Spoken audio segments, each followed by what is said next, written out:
Takwa Talks with AI, when Takwa talks to technology. Obrolan ringan menambah ketakwaan. Halo dan selamat datang kembali sahabat Takwa. Selamat datang. Wah, jujur rasanya luar biasa banget bisa kembali menemani Anda semua di season 2 dari seri pengkajian tafsir kita ini. Betul, sangat antusias. Tidak terasa kan kita sudah melangkah sejauh ini dan tiba di perjumpaan ketujuh. Ya, perjumpaan ketujuh dalam perjalanan kita mengkaji kedalaman makna dari juz 2. Waktu berjalan cepat sekali. Sangat cepat. Dan yang bikin eksplorasi kita kali ini terasa begitu istimewa, begitu syarat dengan keberkahan adalah karena peluncuran sesi ini bertepatan persis dengan hari ke-9 ibadah puasa Ramadan tahun ini. Momen yang sangat pas. Tepatnya pada hari Rabu tanggal 25 Februari 2026. Jadi selamat menjalankan ibadah puasa bagi sahabat takwa dimanapun Anda berada. Semoga setiap tetes keringat dan setiap detik penahanan hawa nafsu kita di bulan yang suci ini diterima dan dilipat gandakan pahalanya di sisi Allah Subhanahu wa Ta'ala. Amin, amin ya Rabbal Alamin. Oh ya, dan tentu saja menjadi sebuah kebanggaan tersendiri untuk menyampaikan bahwa seluruh proses pembedahan tafsir dalam perbincangan kita hari ini selalu berada di bawah pengawasan dan bimbingan yang ketat dari guru kita, Ustadz Ahmad Alifian, BA, LC.MA. Alhamdulillah. Kehadiran bimbingan beliau ini memastikan bahwa keilmuan, keakuratan sejarah, serta keberkahan dari apa yang kita bagikan tetap terjaga kemurniannya. Sebuah kebahagiaan yang mendalam ya, bisa kembali hadir menyapa sahabat takwa. Terlebih lagi di momen-momen Ramadan yang sangat krusial ini. Setuju banget. Jika kita merenungkan nilai dari waktu yang kita miliki saat ini, sungguh tidak ada momentum yang lebih sempurna untuk menggali petunjuk Al-Quran selain di bulan di mana Al-Quran itu sendiri pertama kali diturunkan ke bumi. Bulan Al-Quran ya? Tepat. Saya sangat sepakat dengan arah diskusi kita hari ini. Untuk sahabat takwa yang sedang mendengarkan, baik yang sedang dalam perjalanan pulang, sedang menyiapkan hidangan berbuka, atau sekedar duduk tenang di sudut ruangan, mari siapkan hati dan jernihkan pikiran. Fokuskan niat kita. Mari kita luruskan niat. Karena ayat yang akan kita bedah secara eksklusif hari ini, yaitu surah Al-Baqarah ayat 148, bukan sekedar rentetan kalimat sejarah. Bukan sekedar cerita masa lalu. Sama sekali bukan. Ayat ini menyimpan rahasia yang sangat besar. Di dalamnya terdapat sebuah semacam formula ilahiyah tentang bagaimana kita bisa membangun produktivitas sejati, menjaga fokus kehidupan yang seringkali terpecah, dan pada akhirnya menjadi pemenang yang sesungguhnya di tengah riuhnya gangguan dunia modern. Wah, itu adalah janji yang sangat besar untuk sebuah sesi pengkajian ini. Dan saya pribadi sudah tidak sabar untuk mulai mengurainya. Mari kita mulai. Misi kita hari ini memang melakukan pembedahan secara komprehensif sahabat takwa. Kita tidak akan membiarkan pemahaman kita hanya mengambang di permukaan saja. Kita harus deep dive. Benar. Kita akan menyelami lautan makna tafsirnya, menarik perenungan filosofis yang tersembunyi, dan yang paling krusial, merumuskan bagaimana ayat dari abad ke-7 ini bisa diaplikasikan ke dalam rutinitas harian Anda yang serba sibuk dan serba cepat saat ini. Kontekstualisasi itu penting. Sangat penting. Kita akan membedah kebijaksanaan ini dengan merujuk langsung pada kitab-kitab tafsir otoritatif dari para ulama besar. Oke, mari kita urai ini dari akarnya. Silahkan. Sebelum kita membedah teks dari ayat 148, kita harus melihat realitas historisnya terlebih dahulu. Karena ayat ini turun di tengah-tengah kehebohan sosial dan politik yang luar biasa di Madinah pada masa itu. Bagaimana sebenarnya munasabah atau keterkaitan struktural dan historis ayat 148 ini dengan rentetan ayat yang mendahuluinya? Konteks historis ini sangat esensial untuk dipahami ya. Apa yang memukau dari susunan Al-Quran adalah bagaimana ia merespons gejolak psikologis masyarakatnya dengan sangat presisi. Presisi sekali. Jika kita mundur sedikit ke ayat-ayat sebelumnya, masyarakat Madinah saat itu sedang diguncang oleh sebuah peristiwa monumental yang memicu polemik sosial besar-besaran, yaitu perpindahan arah kiblat umat Islam dari Baitul Maqdis di Yerusalem kembali ke Ka'bah di Mekah. Itu sebuah transisi yang menghebohkan, kan? Sangat menghebohkan. Bagi kita sekarang, ini mungkin terdengar seperti sekedar perubahan arah fisik saat sholat, tinggal menghadap ke arah lain. Namun di masa itu, ini adalah sebuah gempa geopolitik dan sosial. Kenapa bisa sampai sebegitunya? Karena Baitul Maqdis adalah arah yang juga diagungkan oleh tradisi Yahudi dan Nasrani. Ketika umat Islam diperintahkan untuk memutar arah kembali ke Mekah yang saat itu masih dipenuhi berhala oleh kaum musyrikin, hal ini memicu badai kritik. Wah, langsung diserang opini publik ya? Betul, cibiran tajam dan kampanye keraguan dilancarkan oleh ahli kitab dan kaum munafik di Madinah. Mereka mengejek umat Islam sebagai kaum yang kebingungan, seolah tidak konsisten dengan agamanya sendiri. Padahal perintahnya langsung dari Allah Subhanahu wa Ta'ala. Ya, dan yang menarik adalah para cendekiawan ahli kitab itu sebenarnya sangat tahu di relung hati terdalam mereka bahwa perintah yang dibawa oleh Nabi Muhammad SAW ini adalah kebenaran yang mutlak. Mereka tahu dari kitab mereka sendiri. Benar sekali. Nah, ulama besar seperti Ibnu Ashur dalam karya monumental beliau, At-Tahrir wa At-Tanwir, memberikan analisis yang sangat tajam mengenai munasabah ayat 148 ini. Beliau menjelaskan bahwa ayat ini diturunkan sebagai intervensi ilahiyah untuk menggulung tikar perdebatan. Menggulung tikar perdebatan? Ya, menggulung tikar perdebatan dengan mereka yang menentang. Melalui ayat ini Allah Subhanahu wa Ta'ala seolah-olah memberikan sebuah ketetapan final kepada umat Islam. Cukup, hentikan perdebatan ini. Jangan hiraukan lagi argumen kusir dari orang-orang yang memang sudah mengunci rapat pintu hatinya. Fokuslah pada tujuan sejati kalian. Luar biasa. Ini bukan sekedar pergantian arah sholat, melainkan proklamasi kemerdekaan mental bagi umat Islam untuk tidak lagi disandera oleh opini publik yang destruktif. Menggulung tikar perdebatan itu adalah frase yang sangat kuat ya. Ini menunjukkan bahwa ada kalanya perdebatan itu tidak akan pernah menghasilkan titik temu. Bukan karena argumennya kurang logis, tapi karena pihak seberang memang sengaja menolak untuk melihat kebenaran. Betul, sudah menutup mata. Menarik sekali ketika Anda menyebutkan bahwa para cendekiawan saat itu sebenarnya tahu kebenarannya, namun memilih untuk menutup mata. Ini mengingatkan saya pada satu riwayat sejarah yang sangat emosional. Tentang apa itu? Oke, mari kita urai ini. Ada sebuah kisah inspiratif yang dinukil dari kitab tafsir Al-Bagawi dan juga disebutkan dalam tafsir Ar-Razi, yang sangat pas menggambarkan fenomena psikologis ini. Oh, kisah dialog antara Umar bin Khattab radhiyallahu anhu dengan Abdullah bin Salam radhiyallahu anhu, bukan? Itu adalah salah satu konfirmasi sejarah yang paling otentik mengenai hal ini. Ya, persis. Dan bagi sahabat takwa yang mungkin belum familiar, Abdullah bin Salam radhiyallahu anhu ini bukan orang sembarangan. Sebelum memeluk Islam, beliau adalah seorang pemuka agama. Seorang ulama besar di kalangan Yahudi Madinah. Tepat, seorang cendekiawan agung dari kalangan Yahudi. Jadi, beliau tahu persis isi dari kitab-kitab terdahulu. Suatu hari Umar bin Khattab radhiyallahu anhu yang kita tahu karakternya sangat analitis, kritis, dan selalu ingin tahu fondasi dari segala sesuatu, mendatangi Abdullah bin Salam. Karakter Umar memang selalu mencari kejelasan yang absolut. Betul sekali. Umar bertanya tentang ayat sebelumnya, yaitu ayat 146, yang menyatakan bahwa ahli kitab itu mengenali Muhammad seperti mereka mengenali anak kandung mereka sendiri. Ya, perumpamaan yang sangat spesifik. Umar, dengan segala rasionalitasnya, merasa takjub dan bertanya, bagaimana mungkin sebuah pengenalan spiritual terhadap seorang nabi bisa disamakan atau bahkan diklaim sekuat ikatan biologis dengan anak sendiri? Pertanyaan yang sangat kritis. Dan jawaban Abdullah bin Salam dalam riwayat tersebut adalah sebuah kesaksian yang melampaui batas-batas logika biasa. Apa jawaban beliau? Beliau menatap Umar dan menegaskan, "Wahai Umar, sungguh aku mengenalinya saat aku pertama kali melihatnya sebagaimana aku mengenali anakku sendiri."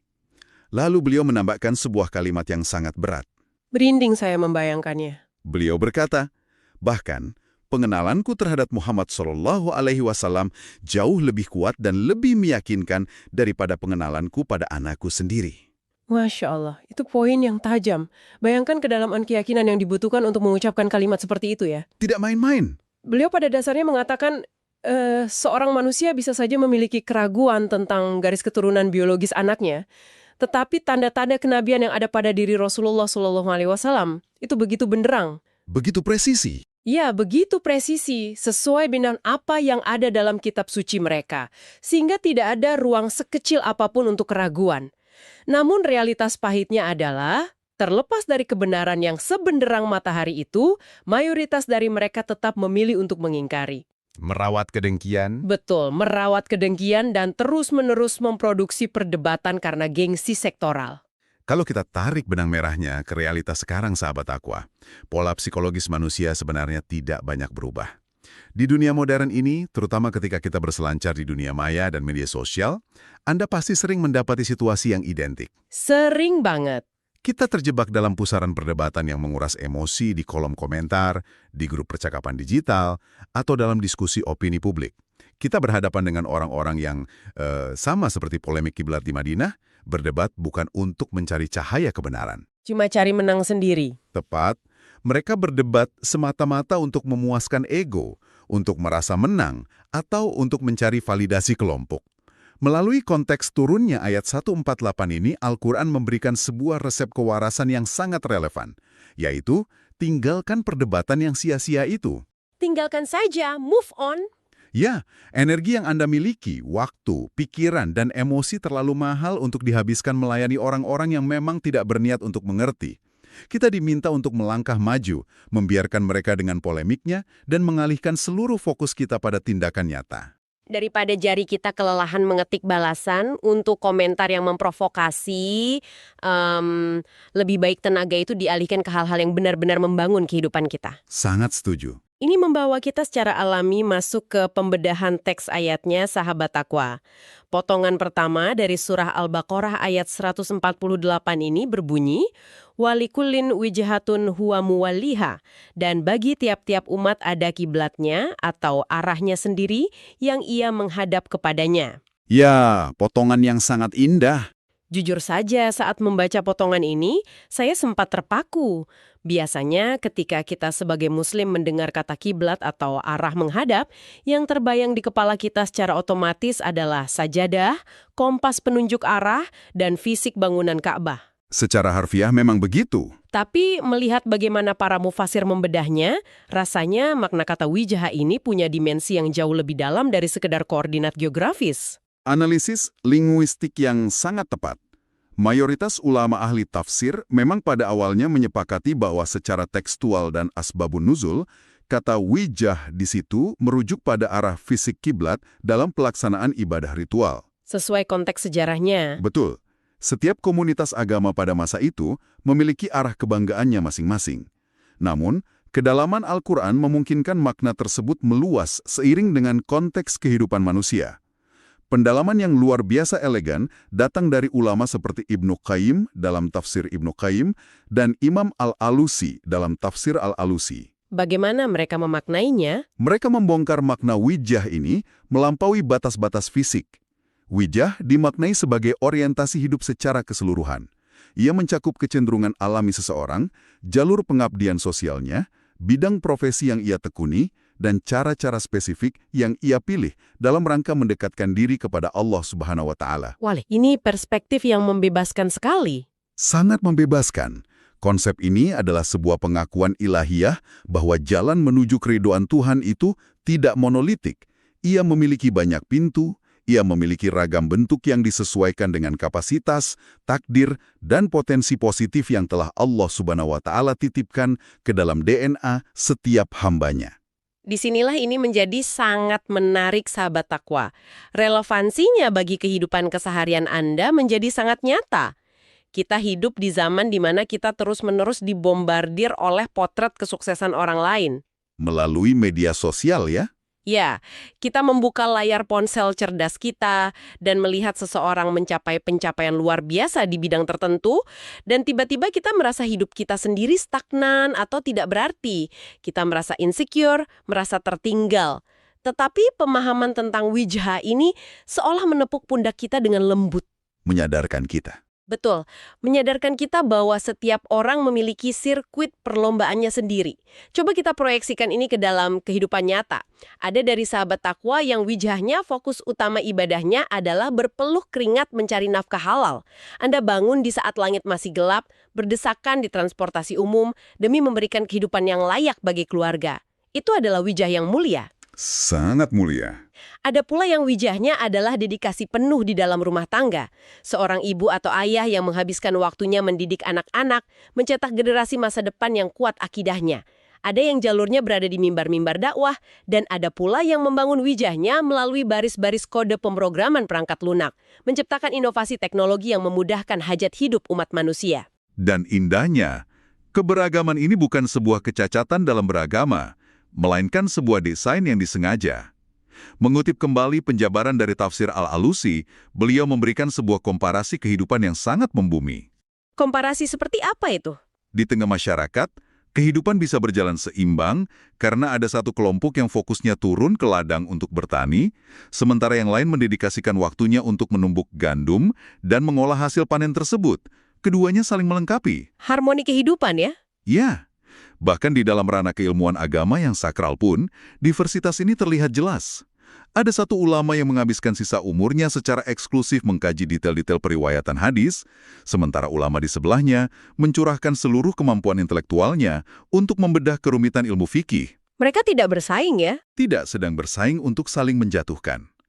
Keduanya sedang menempuh wijha masing-masing, dan keduanya berada di jalan tol menuju Allah Subhanahu wa Ta'ala asalkan niat mereka lurus. Kesadaran paripurna akan konsep wijha ini memiliki efek terapeutik yang luar biasa. Ia mampu mencabut akar penyakit dengki dari dalam hati dan membebaskan kita dari perasaan rendah diri ketika melihat rute perjalanan hidup orang lain. Kelegaan emosional yang luar biasa ya.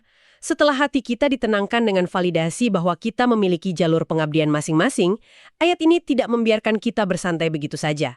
Tepat setelahnya, ayat ini seolah menyalakan mesin dari kehidupan kita. Ada aksi yang diminta. Benar.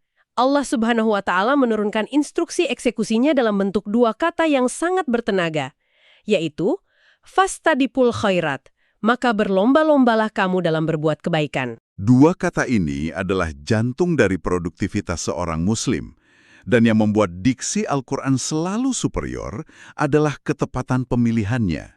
Mengapa Allah memilih kata fastabiku? Jika kita merujuk pada analisis dari kitab Tafsir As-Sa'di dan ketajaman linguistik dari Tafsir Al-Biqai, para mufasir ini menyoroti struktur bahasanya.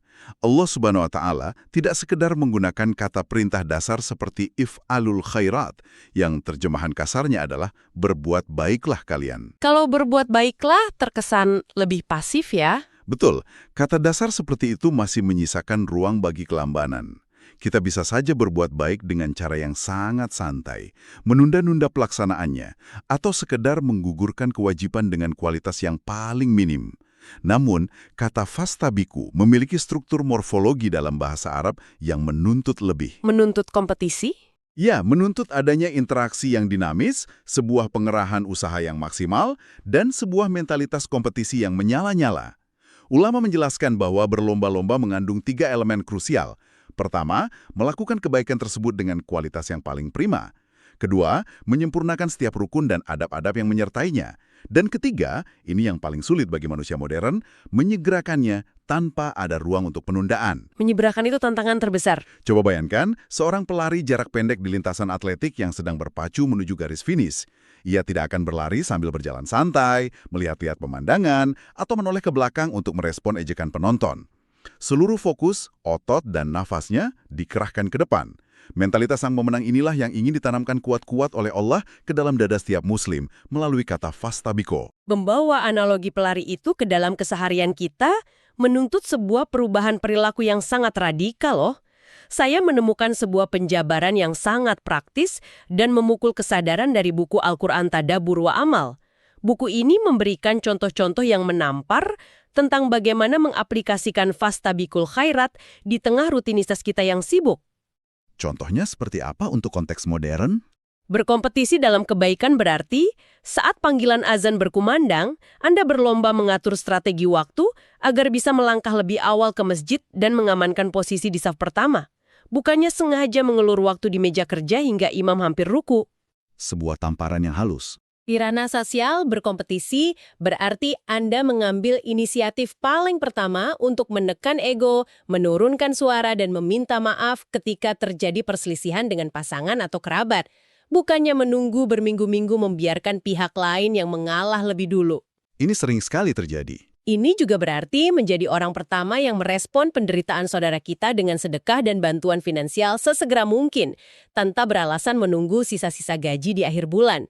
Terlebih lagi, momen kita saat ini sangatlah spesial, sahabat takwa. Kita sedang bernapas di hari ke-9 bulan suci Ramadan. Momen emas. Fastabikul khairat di hari-hari ini memiliki resonansi yang jauh lebih kuat.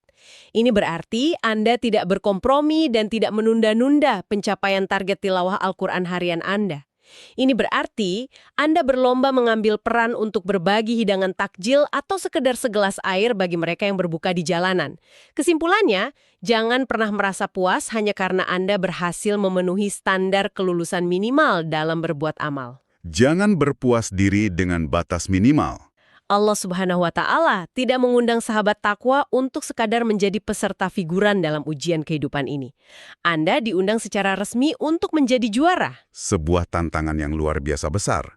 Dan apa yang membuat seorang pelari di lintasan itu tetap memaksakan kakinya untuk terus melangkah ke depan, meskipun napasnya sudah terasa membakar paru-paru dan ototnya berteriak kelelahan? Pasti ada dorongan yang sangat kuat. Telak bahwa lintasan tersebut memiliki ujung.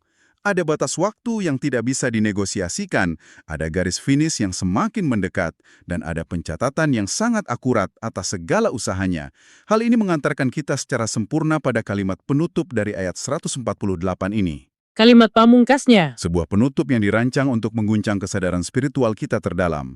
Allah Subhanahu wa Ta'ala berfirman, "Ainama takunu ya'ti bikumullahu jami'an, innallaha ala kulli syai'in qadir." Di mana saja kamu berada, pasti Allah akan mengumpulkan kamu sekalian pada hari kiamat. Sesungguhnya Allah Maha Kuasa atas segala sesuatu. Mendengarnya saja memberikan sensasi merinding. Ini adalah sebuah pengingat yang terdengar seperti ketetapan mutlak yang tidak bisa disogok atau dihindari oleh siapapun. Bagaimana pandangan para cendekiawan tafsir ketika mereka menyelami kedalaman kalimat penutup yang tegas ini? Jika kita menelusuri pemikiran dari tafsir At-Ta'alibi dan penjelasan kontemporer yang sangat komprehensif dari tafsir Syekh Ibnu Utsaimin, kita akan menemukan bahwa kalimat ini diklasifikasikan sebagai manifestasi dari muraqabah. Kesadaran akan pengawasan Allah ya? Betul, kesadaran akan pengawasan Allah yang bersifat absolut.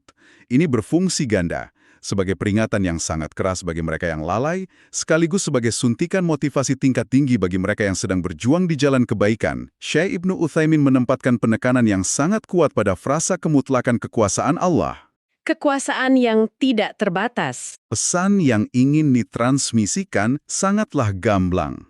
Di titik geografis manapun sahabat takwa berada di detik saat malaikat maut ditugaskan menjemput, entah Anda sedang dalam ekspedisi mendaki puncak gunung tertinggi yang bersalju, sedang menyelam menjelajahi kedalaman samudra yang tersembunyi, sedang terbaring lemah di kamar rumah sakit dengan teknologi medis paling canggih, atau, dan ini yang paling relevan bagi peradaban kita saat ini, Di dunia digital ya? tepat. Ketika Anda merasa sangat aman dan tak tersentuh berlindung di balik layar perangkat digital Anda menggunakan anonimitas palsu di dunia maya, kematian itu pasti akan menemukan alamat Anda dengan akurasi yang tidak pernah meleset.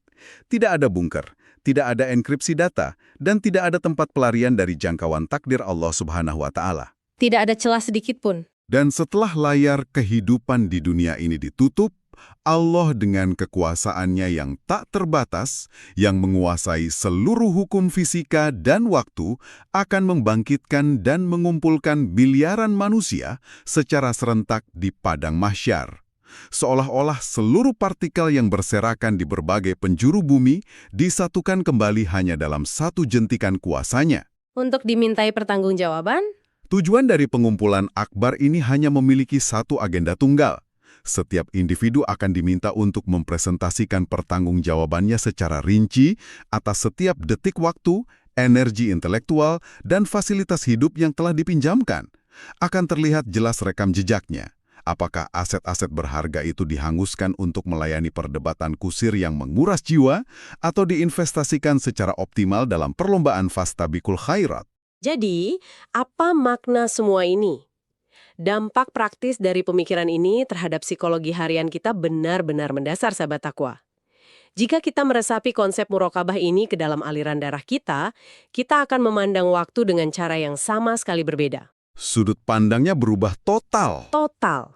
Jika kita benar-benar menyadari secara mendalam bahwa durasi kita di dunia ini sangatlah terbatas, bahwa sisa waktu hidup kita ibarat butiran pasir di jam pasir yang terus jatuh tanpa tombol untuk menghentikannya, dan bahwa Allah Subhanahu wa Ta'ala memiliki otoritas absolut untuk memanggil kita mempertanggungjawabkan semuanya kapanpun Dia berkehendak, Kesadaran yang menakutkan, tapi perlu. maka secara otomatis kita tidak akan sudi lagi menghambur-hamburkan waktu yang tersisa untuk hal-hal yang tidak memiliki bobot abadi. Kesadaran akan hari pengumpulan yang pasti terjadi inilah yang menjadi bahan bakar roket bagi jiwa kita. Kesadaran ini yang terus meletupkan semangat kita untuk tidak pernah berhenti mempraktekkan fastabikul khairat. Kita berlomba habis-habisan bukan sekedar untuk terlihat baik, melainkan karena kita sangat sadar bahwa waktu kita untuk bersiap-siap sudah hampir habis. Sebuah kesimpulan yang sangat jernih. Jika kita melihat secara utuh sahabat takwa, ayat 148 dari surah Al-Baqarah ini bukanlah sekedar teks sejarah. Ia adalah manual pengoperasian hidup yang sangat canggih dan komprehensif untuk seorang muslim. Rangkaiannya begitu logis. Dilanjutkan dengan proses stabilisasi jiwa melalui validasi bahwa setiap dari kita memegang peran dan jalur kebaikannya yang unik. Membangun fondasinya dulu. Lalu, setelah batin kita stabil, diberikan instruksi operasional untuk bekerja keras dan berkompetisi secara sehat, menyempurnakan jalur tersebut. Dan pada akhirnya, seluruh proses tersebut dikunci dengan sabuk pengaman berupa sistem akuntabilitas ilahiyah, memastikan kita terus menyadari bahwa setiap peluh keringat dan niat baik yang tidak terlihat oleh manusia itu sedang dicatat dan akan dibalas dengan keadilan yang sempurna di akhirat. Sahabat takwa, tidak terasa kita telah sampai di penghujung eksplorasi mendalam kita hari ini. Peta jalan yang bisa kita bawa pulang dan langsung kita terapkan dalam rutinitas keseharian sangatlah jelas. Pertama, mari kita sama-sama berlatih menahan diri untuk berhenti berdebat dan membuang energi pada hal-hal yang tidak produktif, terlebih menghadapi mereka yang hanya berniat untuk memprovokasi. Tinggalkan perdebatan tak berujung. Kedua, temukan, sadari dan syukurilah wijhah atau jalur kebaikan Anda masing-masing. Cintai peran yang Allah berikan pada Anda saat ini dan berhentilah membandingkan pencapaian spiritual Anda dengan etalase hidup orang lain. Fokus pada lintasan Anda sendiri. Ketiga, jadikan arena kebaikan apapun yang Anda geluti sebagai panggung perlombaan untuk mencetak prestasi tertinggi, lakukan dengan usaha maksimal. Dan keempat, bingkai seluruh usaha tersebut dengan pengingat permanen bahwa hari di mana kita mempresentasikan seluruh amal perbuatan kita pasti akan datang menjemput.